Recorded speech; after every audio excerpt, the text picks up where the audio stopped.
Em poucas palavras. Um olhar sobre o mundo, a vida e a sociedade, à luz da Palavra de Deus, com Augustus Nicodemos. Olá, entramos agora no ar com mais uma edição do nosso programa Em Poucas Palavras. Obrigado sempre, como nós falamos aqui, a sua audiência é preciosa e tem feito com que a gente fique bem animados com a questão da repercussão e da utilidade desse programa para a vida de todos os nossos ouvintes. Eu sou Natsan, apresentando o nosso programa e sempre trazendo o nosso convidado e comentarista, pastor Augustus. Olá, querido ouvinte. O programa de hoje trata de um tema da mais alta importância. De fato. Que tem a ver com a natureza da Bíblia. O que é que ela é? Podemos confiar nela? E aí, Natsan? Obviamente, sem sombra de dúvidas. Agora vamos ouvir aí o que o pessoal está pensando, né? Destacamos não poucas vezes em nossos programas, pastor, que a Bíblia é inerrante, autoritativa, infalível, coerente, etc. Algumas pessoas não creem assim, outras, apesar de crerem, ainda têm alguma ponta de dúvida, especialmente diante de aparentes contradições que são levantadas pelos opositores da Bíblia como revelação especial e expressa a expressão da exata vontade de Deus. Lucas, nosso ouvinte, levanta algumas questões em torno desse tema e nós vamos conversar sobre isso hoje aqui nesta edição.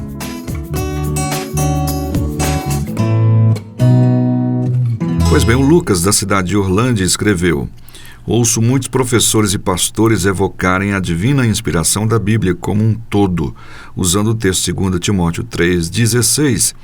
Entretanto, me parece que, pelo contexto em que Paulo usa o termo Escritura, ele não está se referindo a qualquer obra neotestamentária, e nem mesmo às suas próprias cartas. Obviamente que talvez seja uma visão errada minha.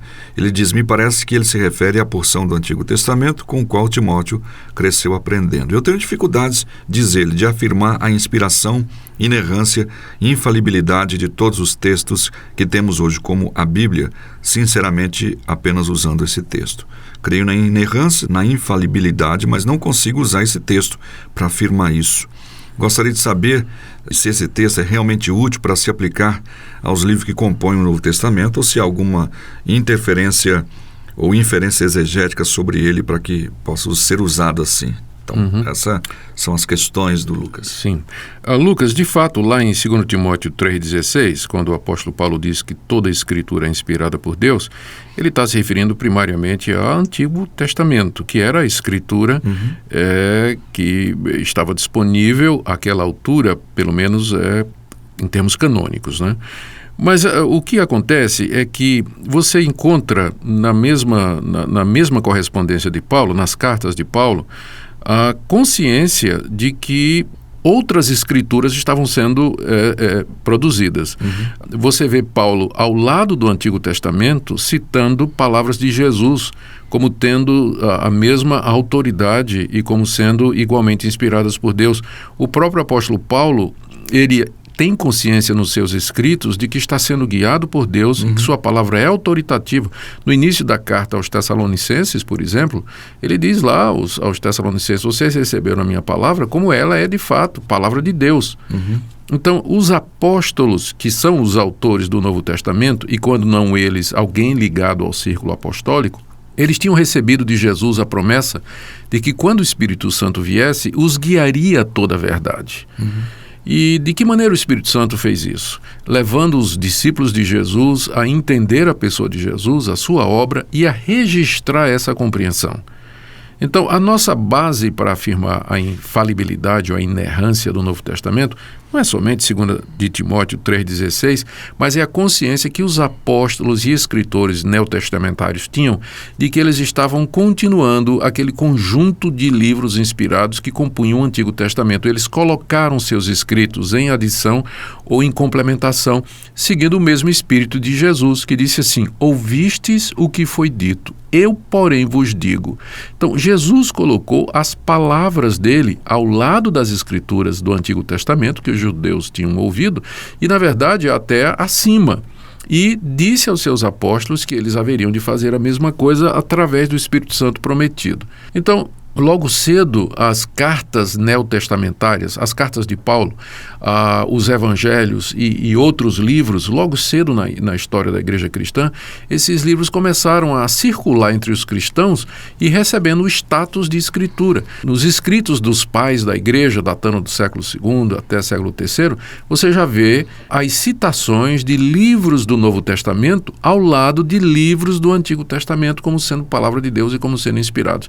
Então não é de admirar que muito cedo, então, a própria igreja, ela reconheceu, não é que ela determinou, decretou e decidiu, mas ela reconheceu a inspiração e, portanto, a infalibilidade e autoridade dos escritos neotestamentários.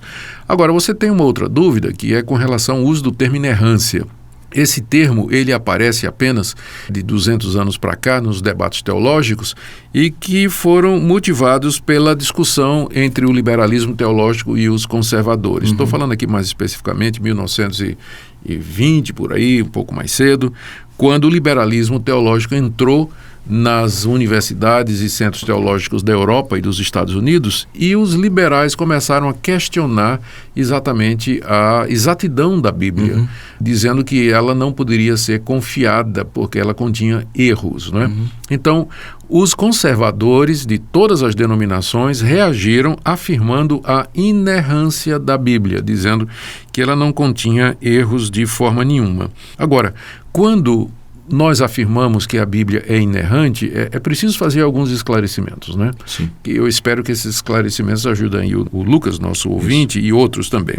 Quando a gente diz que a Bíblia é inerrante, nós estamos não dizendo que as traduções são inerrantes, porque as traduções para o português, para o inglês, espanhol, etc., elas contêm erros de tradução, nem sempre os tradutores conseguem captar o sentido original da palavra. Então, nós não atribuímos, como alguns fazem, inerrância à versão King James, por exemplo, né, a famosa versão inglesa, né?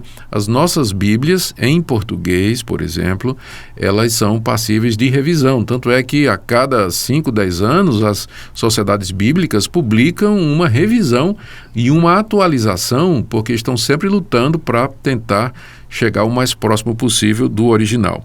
Agora, nós dizemos que a inerrância, ela está nos originais, naquilo que Paulo escreveu, naquilo que João escreveu, naquilo que Mateus escreveu. Então, os originais é que tem, de fato, a inerrância, não é? E nós temos quase que certeza absoluta do que era do texto original, através da ciência chamada manuscritologia ou baixa crítica, não é? Onde estudiosos do mundo todo, capazes, eles fazem a recuperação do texto. Bom, então quando a gente diz a Bíblia é inerrante, estamos nos referindo aos originais, não é? Aos manuscritos, aos autógrafos, não é? Segunda coisa, quando a gente diz que a Bíblia é inerrância, nós não estamos dizendo que nós compreendemos tudo o que a Bíblia diz, porque há passagens na Bíblia que são difíceis de compreender. O próprio Pedro, não é? Lá na sua segunda carta, capítulo 3, versos 15 a 16, se refere aos escritos de Paulo, dizendo que eles têm coisas difíceis de compreender. E aí ele diz, e os indoutos e incrédulos torcem as palavras de Paulo, bem como as demais escrituras. Aqui é um daqueles exemplos no Novo Testamento em que os escritos neotestamentários são colocados em pé de igualdade com os escritos do Antigo Testamento. Outra coisa, Lucas, quando a gente diz que a Bíblia é inerrante, nós não estamos dizendo que não há aparentes contradições na Bíblia. Especialmente nos evangelhos. Você encontra histórias contadas de um jeito em Mateus que são contadas de outra forma em Marcos. Mas isso se explica não com erro, mas com perspectiva diferente, audiência diferente, pontos de vista diferentes dos autores, não é? Sempre é possível harmonizar. Quando a gente diz também que a Bíblia é inerrante, nós não estamos dizendo que a Bíblia é um livro científico escrito em linguagem científica e que descreve os fenômenos a partir da linguagem científica.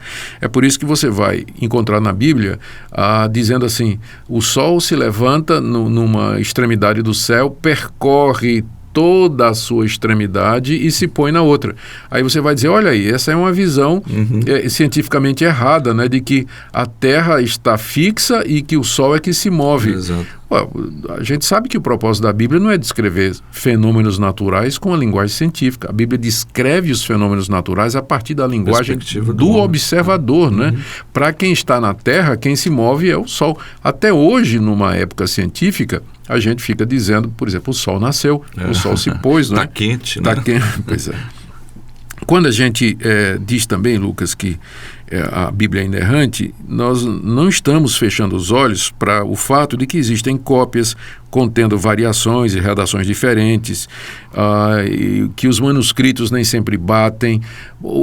Mas a boa notícia é que existe uma ciência chamada manuscritologia, ou baixa crítica, que trabalha com estes manuscritos e estabelece o texto original. Hoje nós temos entre 95%, 96% de certeza do texto original.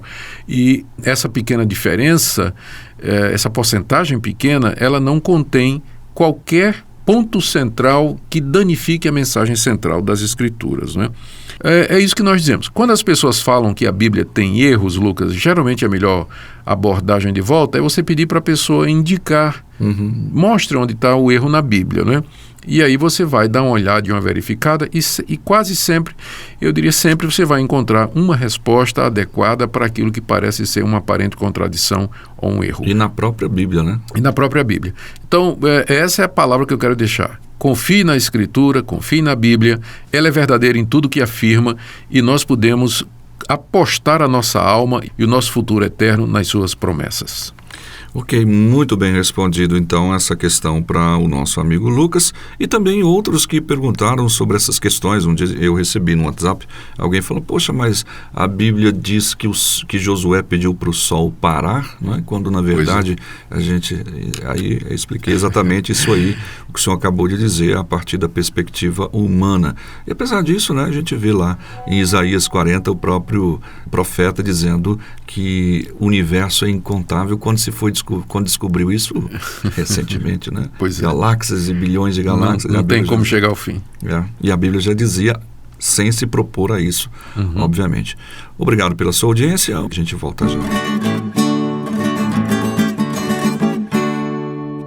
Bem-aventurado é o homem que não se mistura aos que zombam de Deus, que não se detém no caminho do mal e vive bem perto do Pai lá dos céus. Bem-aventurado é o homem que tem alegria na lei do Senhor, de dia e de noite a pensar com fervor, em ser obediente e buscar seu amor.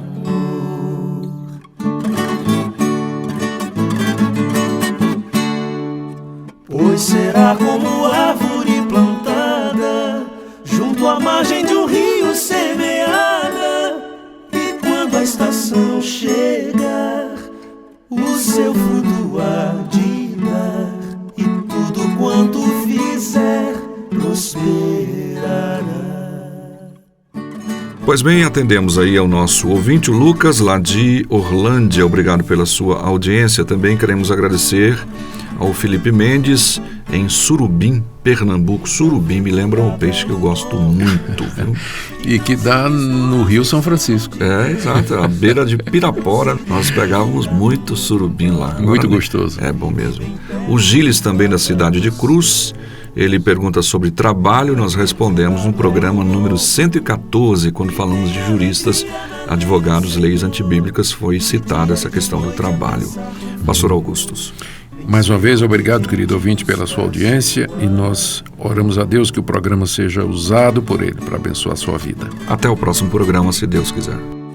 Pois será como árvore plantada junto à margem de um rio semeada, e quando a estação chegar, o seu fruto há de dar, e tudo quanto